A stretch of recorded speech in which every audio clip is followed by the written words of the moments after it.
Rural communities have trailed their urban neighbors for years when it comes to technology adoption, and those in the country know that it's not due to a lack of desire or education, rather it's a lack of infrastructure.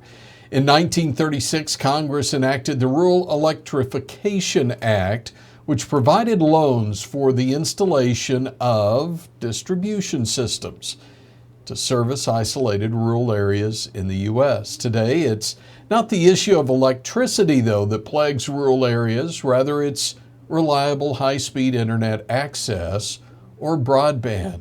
Now, Congress once again focused on the issue on a couple of fronts.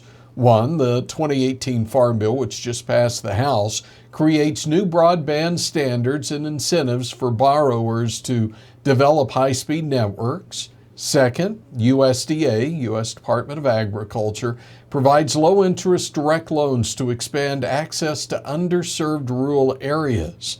And finally, the Federal Communications Commission is getting in on the action as well, making $2 billion available through their Connect America Fund with bids beginning next month. Ajit Pai is chairman of the FCC and a native of a rural community, Parsons, Kansas.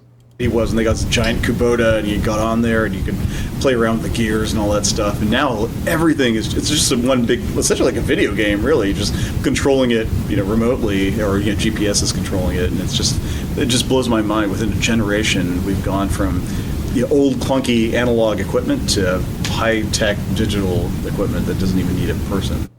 Pai says the future is theirs for the taking, talking about rural America.